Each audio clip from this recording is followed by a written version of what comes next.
Hi, and you're watching Explain Tutorials.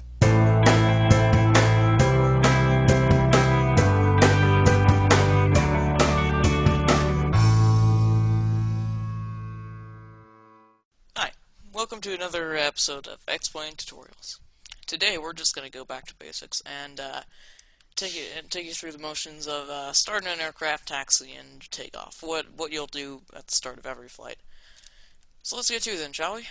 First, we'll start our aircraft. Alright, so first we're going to switch on our battery switches.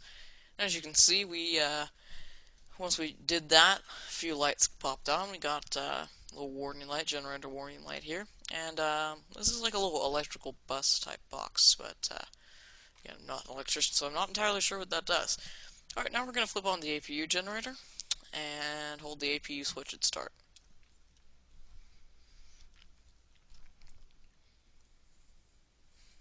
Alright, so when this is finished, there'll be a little green light. Yep, that's it. A little green light of APU power will pop up. Next, we're going to turn on our avionics, our fuel pumps, our inverters, and our generators. So take a note here. The inverter is important because without it, the autopilot will not function correctly. Just go through a quick check of it here. Make sure everything's working all right.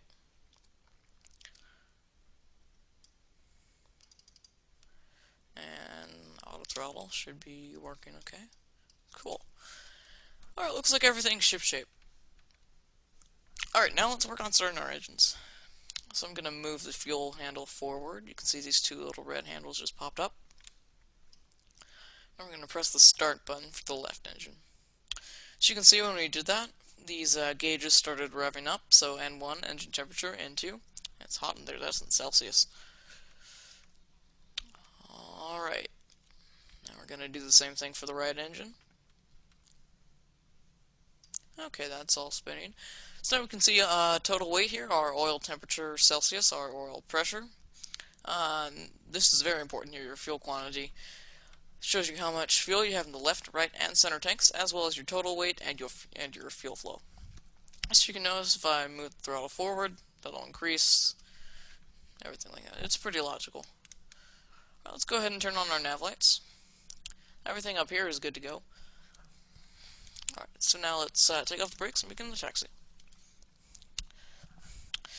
So you got to remember the maximum taxi speed the maximum taxi speed on any airport wherever is 20 knots. So you can find out your ground speed over here, which is usually a little bit slower than your true airspeed, which is always faster than your indicated airspeed. Now, there's a lot of different airspeeds here, but they're really not all as complicated as they seem. Trust me.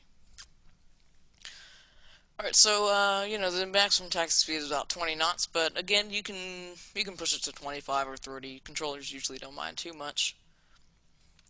But for now, we're going to just keep her at about 15 or so. And, by the way, there's a little plugin for X-Plane. It's called Simple Pushback. It has a little auto taxi feature, which,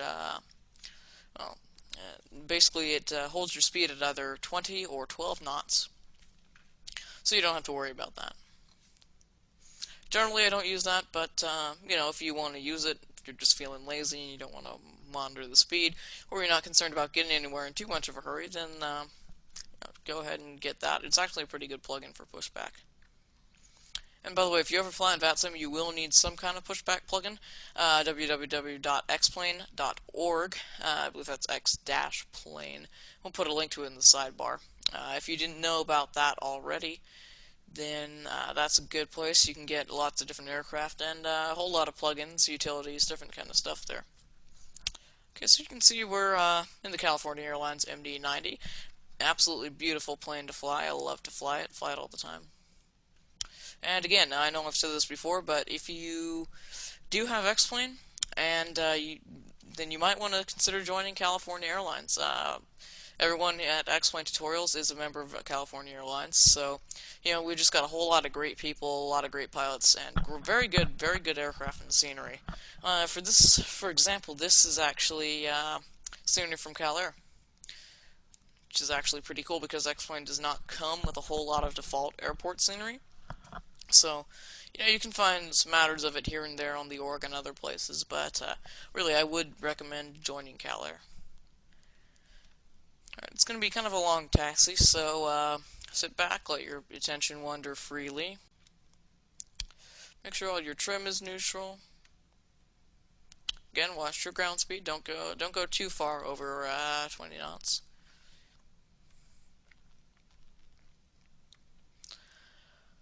Almost there. Let's just go ahead and turn in here. Normally you would go farther down the taxiway um, to about thereabouts.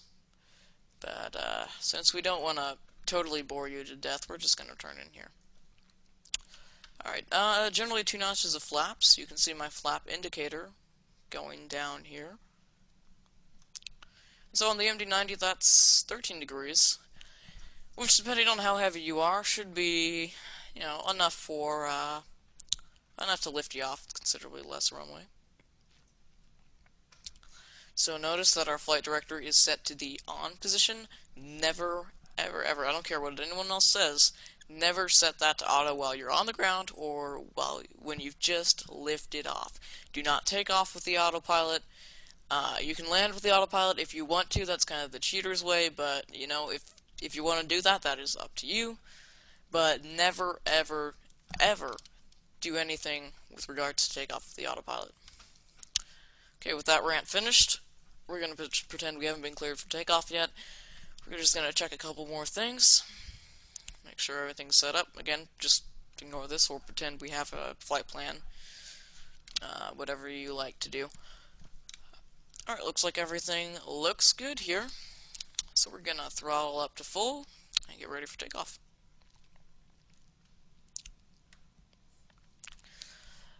Alright, so we're rolling, and this is probably going to conclude this particular tutorial here. So, I'd like to thank you for your time watching this, and hope to see you on our new tutorials. We'll have quite a few of them coming out. Anyway, thank you for watching X-Plane Tutorials, and good night.